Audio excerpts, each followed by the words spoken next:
दोस्तों बादाम के पौधे को ग्रो करना बहुत ही आसान है। इसको कटिंग से भी ग्रो किया जाता है और बादाम जो हम खाते हैं उनसे भी ग्रो किया जाता है। दोस्तों आज की वीडियो में हम अपडेट के साथ बताएंगे बादाम के पौधों को किस तरीके से ग्रो करना चाहिए। दोस्तों सबसे पहले मैं आपको बताना चाहता हूं, जो हम सीड से तैयार करते हैं बादाम का पौधा, उसको ग्रो होने के लिए ठंडे टेम्परेचर की ज़रूरत होती है। जैसे कि अभी सर्दी का मौसम चल रहा है, यानी कि जनवरी के 2 तारीख है। तो ऐसे में हम अगर इसको ग्रो करते हैं तो ये बहुत ही आसान तरीके से ग्रो हो जाएगा। लेकिन अगर हम पूरे साल कभी भी इसको ग्रो करते हैं तो फ्रिज की ज़रूरत पड़ेगी। जो सीड होते हैं हमें उसको, जो सॉइल मीडिया होता है उसमें लगाने के बाद में हमें इसको फ्रिज में रखना ज़रूरी होता है। तो चलिए फ्रेंड्स, सबसे पहले हम बादाम को ग्रो करने के लिए बादाम को 1 गिलास पानी में भिगोने के लिए रख देते हैं। उसके 1-2 घंटे बाद में इसको हम लगाते हैं अपने सॉइल मीडिया में। दोस्तों जो बादाम की मींग होती है, जो गिरी होती है, उसको हमने 1 घंटे पानी में भिगो कर रख दिया है। अब बारी आती है इनको सॉइल मीडिया में लगाने की।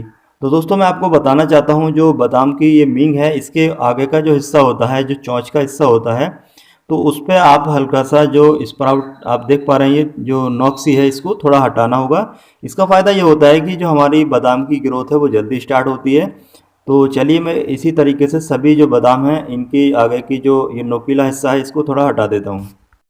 दोस्तों बादाम को ग्रो करना चाहते हैं अगर आप भी घर पर, तो यहाँ पर एक बात जो कि सबसे ज़्यादा इम्पोर्टेंट है वो ये है कि जो बादाम को हम लगाते हैं वो देसी बादाम होना चाहिए। अगर आप हाइब्रिड बादाम को लगाते हैं तो वो ग्रो नहीं हो पाएगा। तो चलिए फ्रेंड्स, मैं थर्मोकोल के गिलास में कोकोपीट को भर लेता हूँ। कोकोपीट में हम इनको ग्रो करेंगे। तो दोस्तों मैंने 2 थर्मोकोल के गिलास में कोकोपीट को भर लिया है। सिर्फ कोकोपीट ही है, इसमें किसी भी तरह का कोई भी वर्मी कंपोस्ट या कुछ भी नहीं मिलाया हुआ है। आपको सिर्फ कोकोपीट ही लेना है। तो चलिए फ्रेंड्स, अब हम जो सीड है हमारे बादाम के वो लगा देते हैं। बादाम के सीड लगाने में जो दूसरी सबसे ज़्यादा इम्पोर्टेंट बात है वो ये है कि जो नोकीला हिस्सा होता है वो नीचे रखें आप। अगर आप इस तरीके से लगाते हैं बादाम की सीड तो बादाम को ग्रो होने के चांस काफ़ी होते हैं, क्योंकि जो नुकीला हिस्सा होता है वहाँ से रूट्स निकलती है, वो रूट्स नीचे पहुँच जाती है, उसके बाद ही ऊपर का हिस्सा निकलता है, मतलब स्प्राउटिंग ऊपर की शुरू हो पाती है। तो यहाँ पर ये बात ध्यान रखना बहुत ज़रूरी होती है। अगर आप वैसे भी इसको बिछा करके भी लगाते हैं तब भी ग्रो हो जाएगा, लेकिन उसमें थोड़ा समस्या आती है। और इसके अलावा दोस्तों यहाँ पर तीसरी जो सबसे ज़्यादा इम्पोर्टेंट बात है वो ये होती है, अगर आप बादाम को लगा रहे हैं तो उसमें आपको धैर्य की ज़रूरत है। आपको वेट करना होगा। अगर आप बार बार इसको चेक करते हैं तो बादाम के जो सीड हैं वो अपनी जगह से हिल जाएंगे और बादाम ग्रो नहीं हो पाएंगे।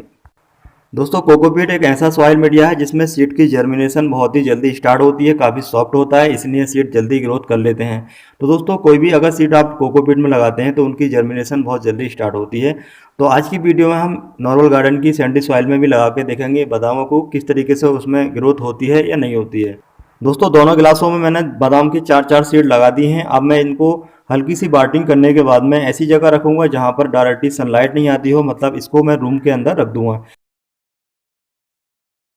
दोस्तों 2 गिलासों में मैंने अपने नॉर्मल गार्डन की सैंडी सॉइल को भर लिया है। हम देखेंगे इसमें बादाम की ग्रोथ स्टार्ट हो पाती है या नहीं हो पाती है। मैंने सुना है कि नॉर्मल गार्डन की सॉइल में भी ग्रोथ स्टार्ट हो जाती है। तो चलिए फ्रेंड्स, इसमें भी हम बादाम को लगा देते हैं और देखते हैं कि इसमें किस तरीके से इनकी ग्रोथ स्टार्ट होती है।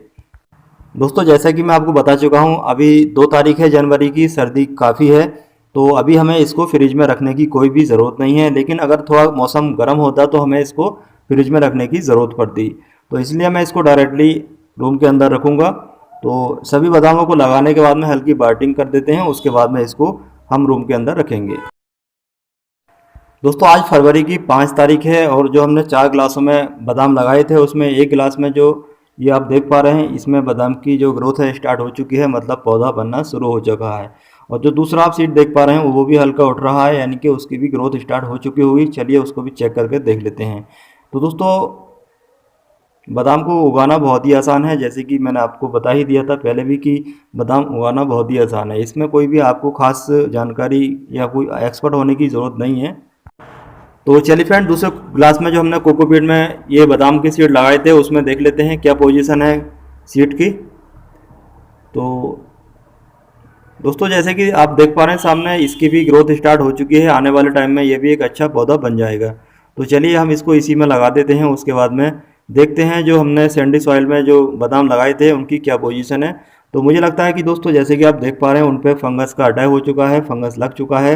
वाइट कलर का आपको दिख रहा होगा, जहाँ पर ये बादाम हमने लगाए थे वहाँ से ये वाइट कलर का। तो दोस्तों आप देख पा रहे हैं ये बादाम पूरी तरीके से गल चुके हैं। और हमें अच्छा रिजल्ट नहीं मिला है नॉर्मल गार्डन की सैंडी सॉइल में। तो कोकोपीट में अच्छा रिजल्ट मिला है। तो अब देखते हैं कुछ दिनों के बाद में कोकोपीट के जो पौधे हैं किस तरीके से ग्रोथ करते हैं। और दोस्तों ये है दूसरी अपडेट, यानी कि आज है 18 तारीख, और जो पौधे की हमने पहले आपको पोजीशन दिखाई थी वही ये पौधा है और बहुत ही अच्छे से इसकी ग्रोथ चल रही है, लेकिन ग्रोथ बहुत ही स्लो है। तो चलिए फ्रेंड, दूसरे क्लास में जो हमने बादाम के पौधे लगाए थे उसमें जो बादाम का ये सीड आप देख पा रहे हैं उठा हुआ है, इसको हम चेक कर लेते हैं इसकी ग्रोथ स्टार्ट हो पाई है या नहीं हो पाई है। तो इसकी दोस्तों ग्रोथ स्टार्ट हो चुकी है और ये आने वाले टाइम में अच्छा पौधा बन जाएगा। और अब बारी आती है जो सॉइल मीडिया है, जो कोकोपीट है वो हल्का ड्राई हो चुका है, तो उसमें हल्का स्प्रे की मदद से वाटरिंग कर लेते हैं। तो दोस्तों मुझे उम्मीद है आपको बादाम के पौधों को बादाम से किस तरीके से किया जाता है अच्छे से पता चल गया होगा। बाकी की अपडेट अगली वीडियो में दूंगा। तो दोस्तों अगर आप चैनल पे पहली बार हैं, चैनल की वीडियो पहली बार देख रहे हैं, तो चैनल को सब्सक्राइब करने के साथ में बेल का बटन दबा लें, जिसका फ़ायदा ये होता है कि कोई भी वीडियो अपलोड करता हूँ उसका नोटिफिकेशन आपके पास पहुँच जाता है और आप वीडियो सबसे पहले देख लेते हैं। अगर आपको वीडियो पसंद आई हो तो वीडियो को लाइक करें, दोस्तों के साथ शेयर करें। इसके अलावा दोस्तों अगर आप कुछ जानना चाहते हैं, कुछ पूछना चाहते हैं तो कमेंट बॉक्स में कमेंट भी कर सकते हैं, या फिर दोस्तों अगर आप मुझे कुछ बताना चाहते हैं तब भी कमेंट बॉक्स में कमेंट कर सकते हैं। तो चलिए दोस्तों चलते हैं, फिर मिलते हैं अगली वीडियो में, तब तक के लिए बाय।